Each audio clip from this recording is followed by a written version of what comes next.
You got to stay away from the fake friends. You have to get closer to God, man.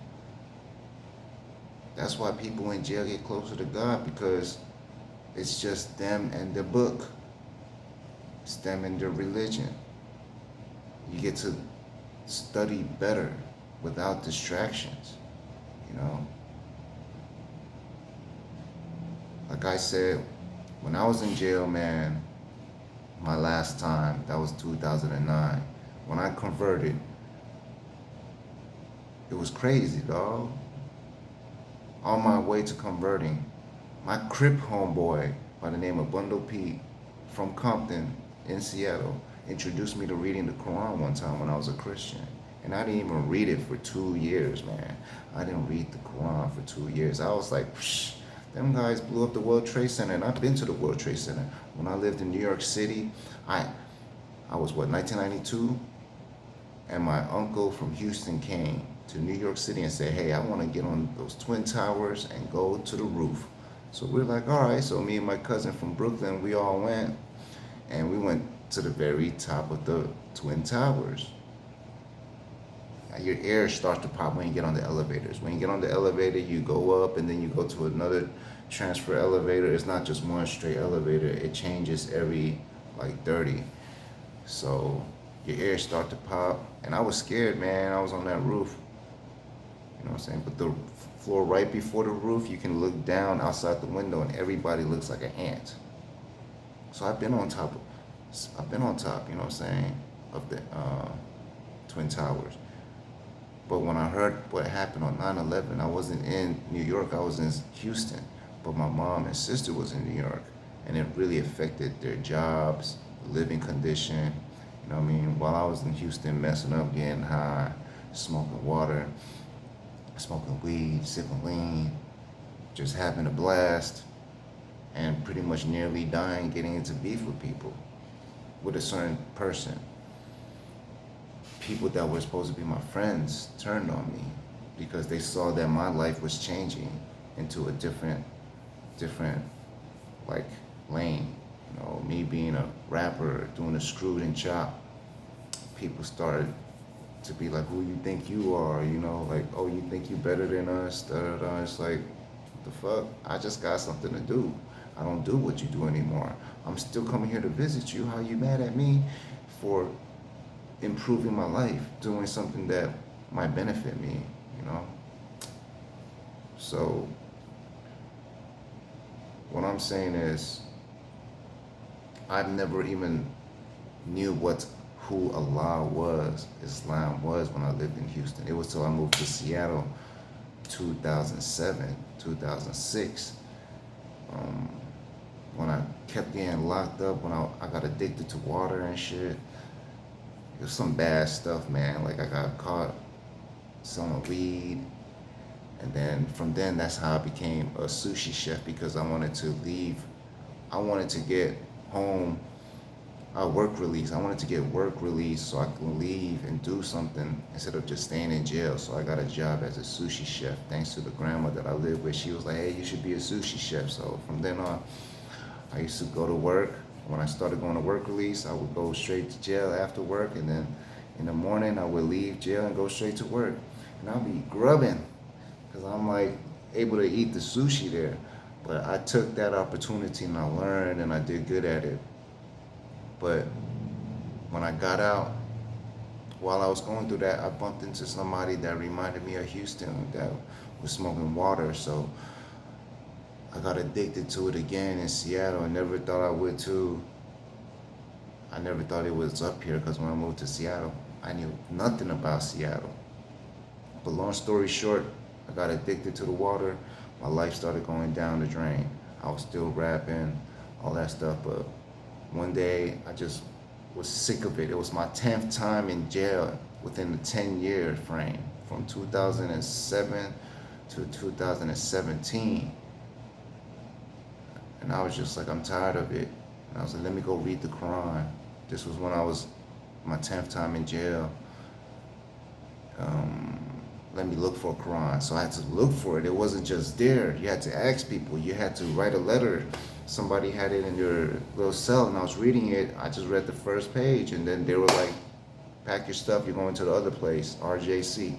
Went to RJC, I'm looking for it, and there was only Bibles there. You had to order it. And there was a time where the guy was inside the drug treatment place, inside the jail, and he walked out the door, and then he was looking at a book on the table, and he was like a Jehovah's Witness. So I'm looking on the table like, oh shoot, that's a Quran. And I'm looking at him like, is he gonna take it? Because he was hella like, should I take this Quran or not? Knowing that he's a Jehovah's Witness. And I'm looking like, is he gonna take this Quran? Because I'm gonna take that to my room. And I just didn't know how to order it. I didn't know who to talk to. But he just left it on the table, right? He was like, nah. And that's when I was like, yes, this is for me. So I grabbed it. After he didn't take it, I grabbed it, and then I took it to my room, and it was a really nice one. I started reading it, and man, it really was never what I thought it would have been as a Christian. And as I was reading it day by day, there was a day where I was in jail. There was a day where it was lunch, and everybody was racked out. And there's a time you could bring out your magazine. Somebody brought out a magazine, right? And it was about some Japanese cars. It was a Japanese magazine with Japanese cars. And they looked dope. Like, I've never seen this before. So I'm in jail and I'm feeling a little jealous. Like, damn, how come they got all these nice things? And damn, I want that. And look at their girl or whatever. But after I read that, I asked them, can I borrow it? And I borrowed the book for a day. So when I went back to my room and I went to the next chapter that I was at, it was called Earthquake. I was like, okay.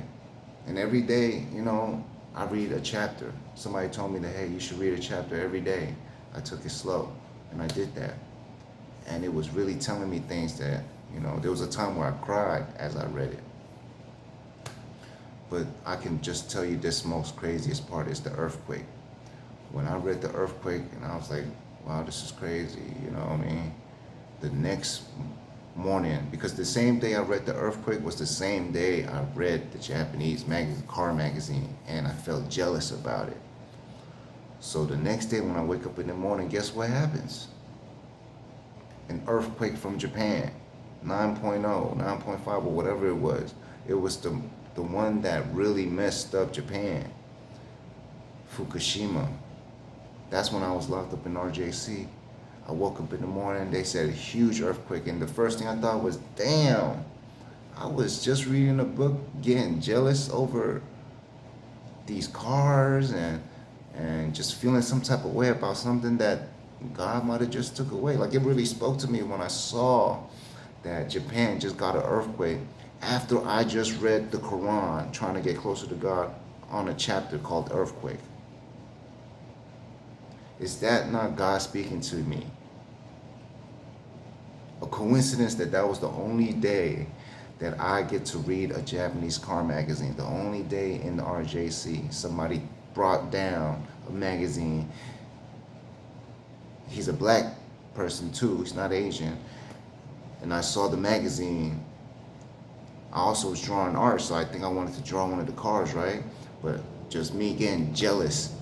Later on, reading a chapter on earthquake, and then the next morning, an earthquake happens in Japan.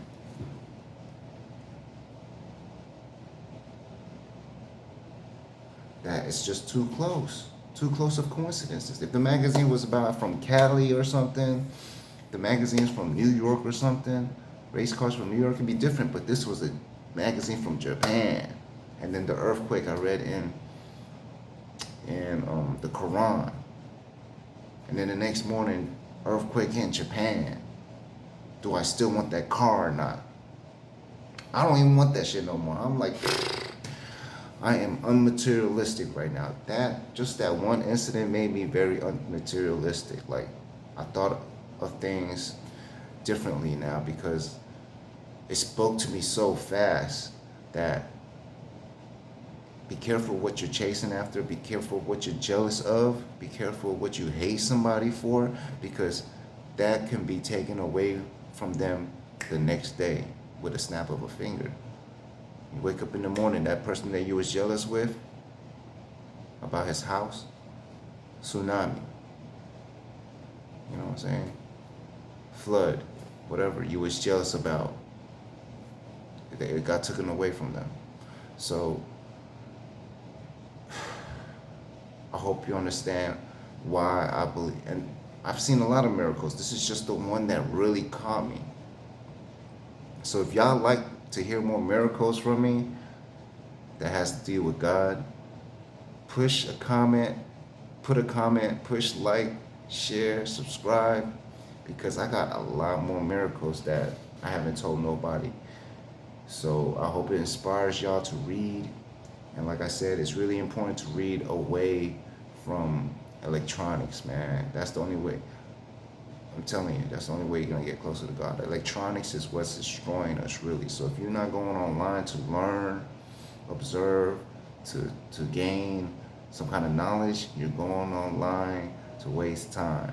It's cool to be entertained sometimes, but not all day, all night, full of BS. If you do something all day and all night, make sure you're learning and studying all day and all night, progressing so you can get the afterlife, all right?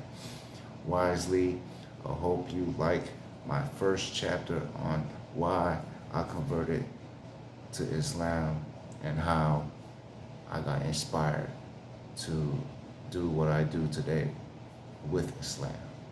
Much love to y'all. Respect to all religions. Peace.